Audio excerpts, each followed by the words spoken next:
Hey, Lauren here from Corner of Hope and Maine, and this is the first installment of Ask Me. So going forward, I am going to be taking blog reader and YouTube questions and turning that into a little video series.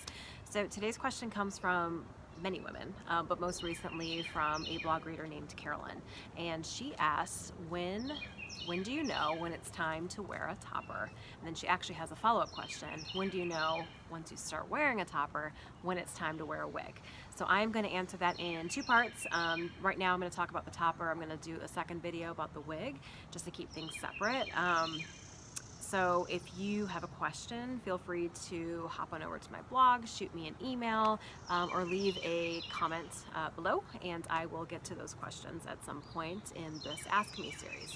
But so first off, the topper thing is really personal, as you guys can probably imagine. I can only tell you what it was like for me.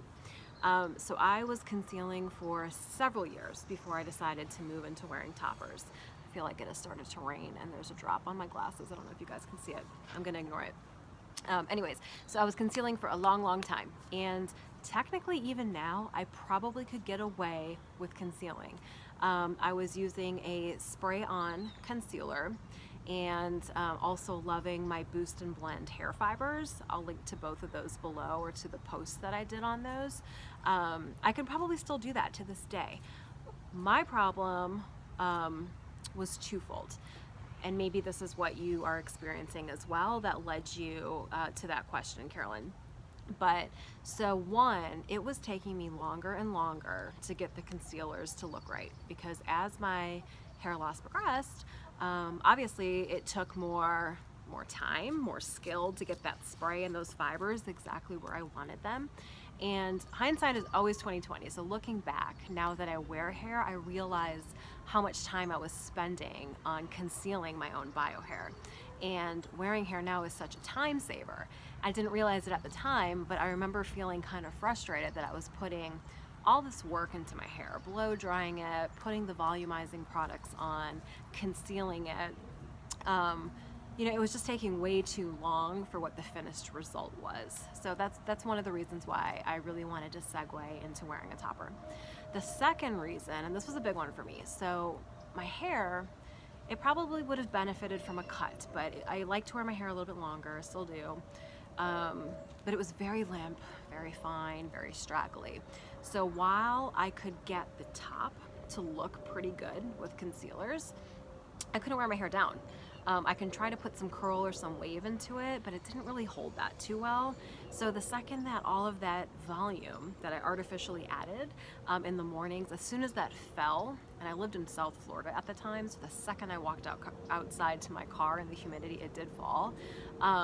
You know, everything looked fine up top, but then my hair was just stick straight and just kind of yuck on the bottom. So because of that, I had to wear ponytails a lot of the time, which was fine.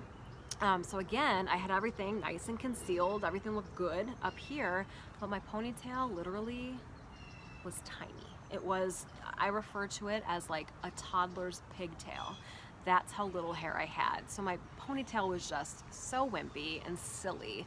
I mean, it looked fine. Looking back, I see pictures, it looked fine, but you know, it just wasn't fun. You know, hair has never really been like fun for me because my hair was never really great. I know a lot of women had really great hair before hair loss kicked in, and that's a big thing for them. So while I understand that, I've never lived that.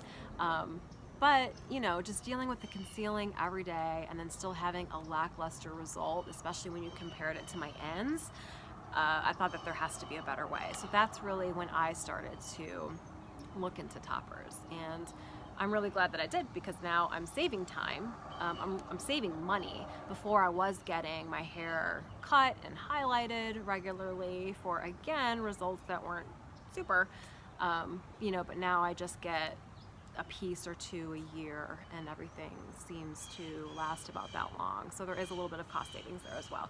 But the big thing is really the time. And I know no matter what the weather, you know, my hair is gonna look okay. If I decided to wear it down back in the day, if it rained or anything, and not only would I have to worry about my concealers kind of running, I didn't really run into that problem, but I was always checking just to make sure.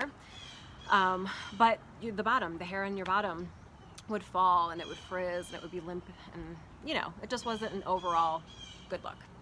So you don't really have that problem with toppers. So those are really the two main reasons why I officially started to leap and to look into wearing toppers. So those might be two considerations, Carolyn and everyone else out there, for you to think about as well.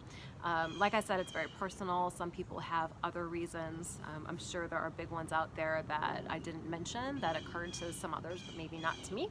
But those were my two. So any questions on kind of my thought process as I was going through this, let me know. You can leave a comment. And if you have any topics that you want me to cover for upcoming videos, please let me know as well. Okay? Be sure to subscribe so that you do get that notification when these topics come out. All right?